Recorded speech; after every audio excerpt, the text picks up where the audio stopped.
I think initially when that trade happened, we knew Shai was going to be really, really good, but he's special. And so, in a way, Oklahoma won that trade with picks and a future MVP. Again, great trade for both sides. Shai Gilgeous-Alexander is slowly becoming one of the most polarizing players in the NBA, and is in such an interesting position when it comes to fan and media perception, as well as overall rankings. There's no doubt that he's a star, but the question of just how good he is remains unanswered, and we see this every time he's mentioned in the same light as other superstars. Take for example Shaq's recent comments about Shai essentially being better than Luka at the moment. You taking him, Shaq, or Luka? I'm gonna have to take him. Wow. Luka's a favorite player, but this kid, listen, he plays the right way, gets his teammates involved, and when he puts his head down and goes to the basket, no one... Shaq, we're talking about right now. Right now? Right now, the numbers are similar. Yeah, I'm taking him right now. He's definitely emerged as one of my favorite players to watch. It's between SGA and Luka. I can't not take Luka. That comment sent the internet into a frenzy because some felt like it was a ridiculous thing to say, and others actually agreed with it. Another player that SGA gets compared to quite a bit in a way that causes controversy online is Paul George. While some think that he's better than George, whom he was traded for in the summer of 2019, others completely disagree. And I don't know how many of you remember this, but just before this season began, ESPN ranked SGA as the 8th best player in the league ahead of LeBron James, and that was another case of a controversial SGA ranking. But for him to be in multiple debates comparing him to these three guys, SGA has to be doing something right, but it also makes you wonder if he's not just a little bit overrated. The kind of split reactions we see when SGA is praised or compared to some of his superstar peers is seen in different groups within the NBA community, from current and former NBA players to people in the media and even the casual fan. Even though his numbers from the last 2 seasons are actually historic, as I'll talk about, it's not enough to point to the stats as a reason he's better than, say, Paul George or Luka Doncic. The stats of a player don't always reflect their true ability because a lot of that stuff is situational in terms of like the minutes they're getting, if they're a number 1 or 2 option, what kind of system they're playing in, and if they're like a primary option, and so much more. So there's still a huge question mark about how good SGA really is. Is he really a generational superstar?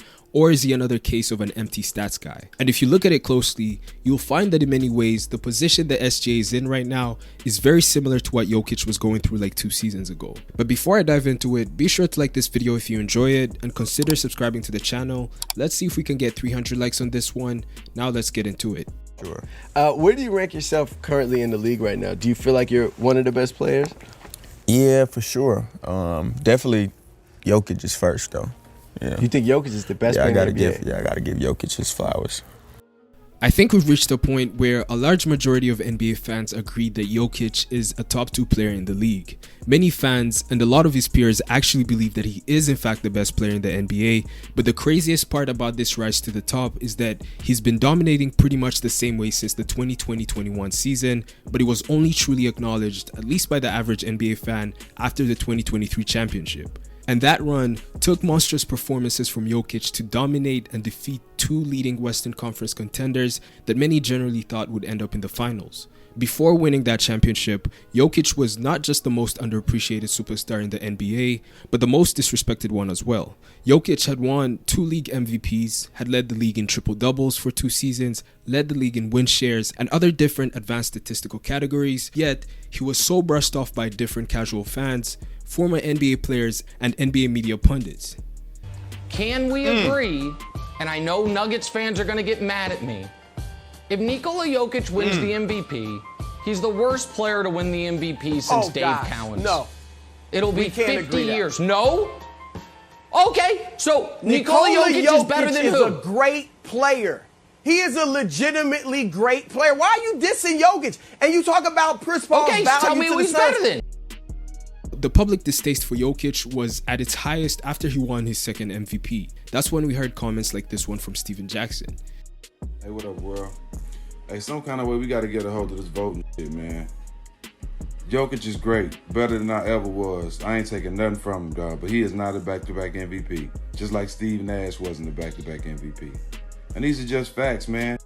And when it looked like he was on his way to win his third MVP trophy, we saw once again another former NBA player hating on Jokic when Kendrick Perkins claimed that the MVP votings were rigged in Joker's favor. And this was pretty much the sentiment with the casual fans as well. Take for example this reaction from NBA YouTuber and reactor overrated, who had this to say during the 2023 All-Star Draft when Jokic looked like he was about to be picked last, which led him to just walk up to the podium and join Team LeBron. I have a problem. If Jokic is so good, can someone please explain to me why he didn't even get... Bro, he didn't even get drafted, man. LeBron didn't even say the name. I know y'all seen it. How is he 2-time, back-to-back, about to win 3 times, and don't nobody want it? Come on, man. No 2-time, 3-time MVP should have to do that. 3-time MVP, my ass, boy. Yeah, I think you get the point. Jokic was very underappreciated before getting that ring, and while his case was a little bit extreme in terms of the criticism he got, it all stemmed from 2 things. One is something I'll call quiet dominance, which is basically just slowly killing the league in ways that the average fan just can't see and acknowledge until they have no choice but to do so.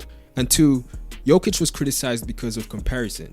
You will notice that all the doubt that Jokic faced wasn't just because people didn't want to give him his credit as an elite player in the league, but it was largely due to the fact that they were comparing him to another player in Joel Embiid, whom many critics believe to be a better player. That was the case with Jackson, Kendrick Perkins, and even overrated.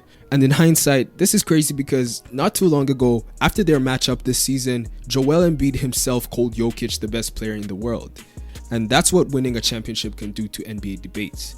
Now, when it comes to SGA, we are currently seeing these 2 things with him as well. Last season, Shai officially broke out into the superstar he is today when he started the season off on a tear that saw him averaging 31 points, 6 assists, and nearly 5 rebounds in the first 15 games. And to be honest, no one expected this. OKC was coming off of 2 straight seasons with less than 25 wins, and coming into that year, they were projected to be in that same ballpark. But they finished the season with a 40-42 record, and they managed to make the play-in without Chet Holmgren. But throughout that season, Shai's dominance was causing some uncomfortable conversations. I like him. Is Shai better than Paul George? No. Today? Yes. No. Today, yes. Never, bro. Y'all got Paul George up, No, bro. we don't. Paul George is cold. What you bro. taking? Paul George, bro. I'm gonna take Shai. I'm taking Shai, bro. Right now, Y'all to this tweaking, day, bro. And Paul Shai- George.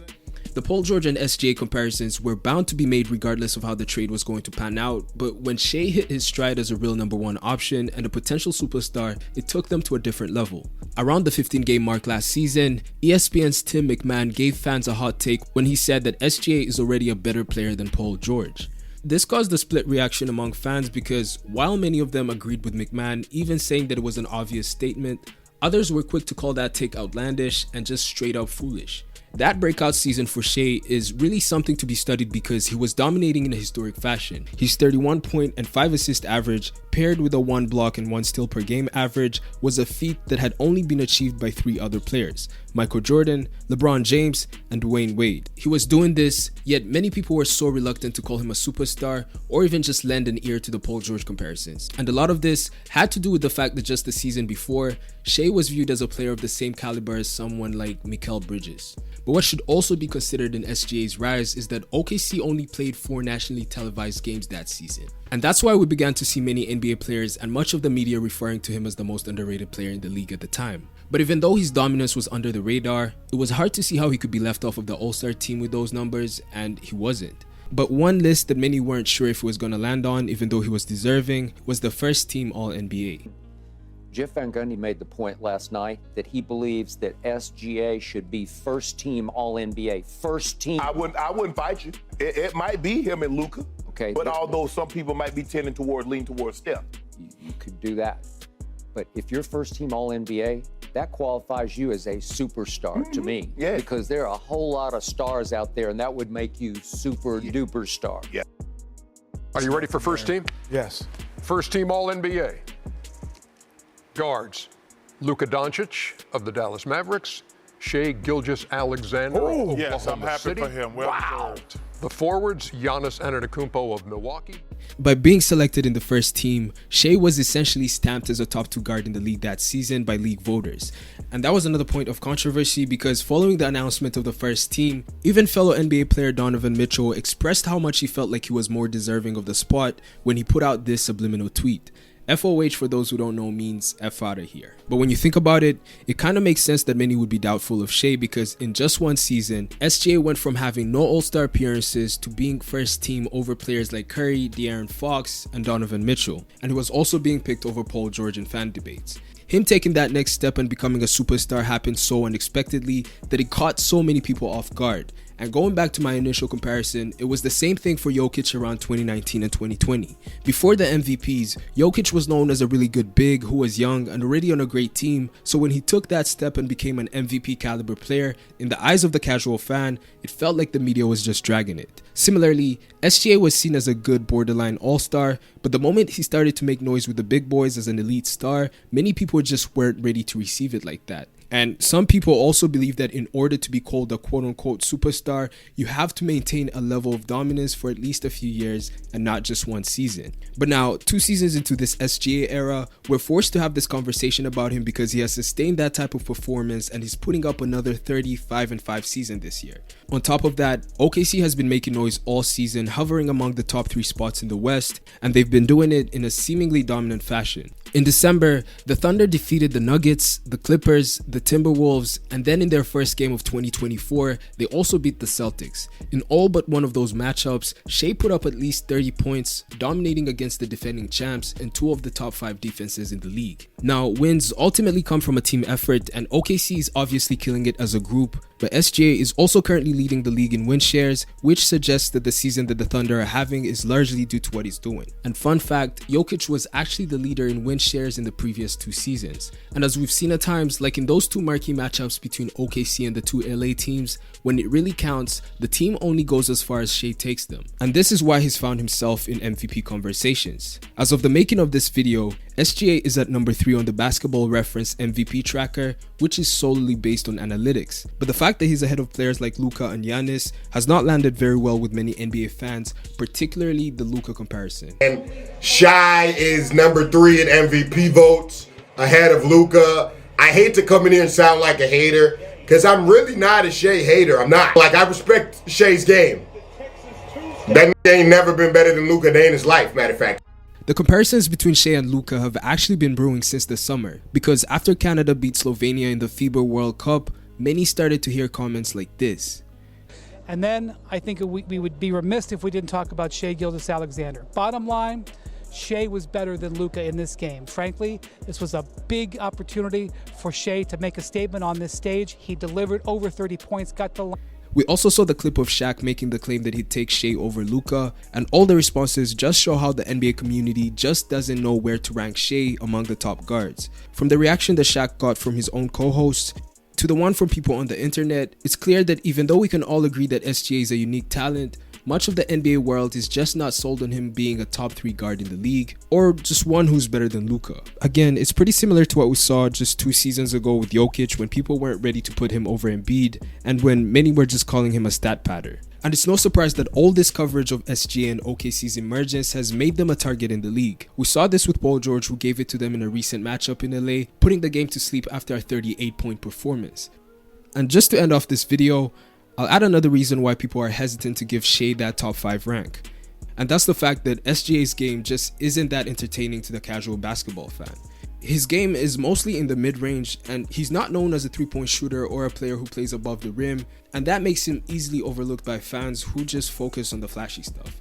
Like we saw with Jokic, winning ultimately cures everything and has a huge impact on the narratives because it clarifies a lot. So if OKC and Shai can somehow win a championship in the next few years before Paul George or Luka can get one, then the debates, the questions, and the disrespect will have to come to a standstill, at least for a little bit. That's it for the video. Be sure to like and subscribe if you enjoyed it. Until next time, peace.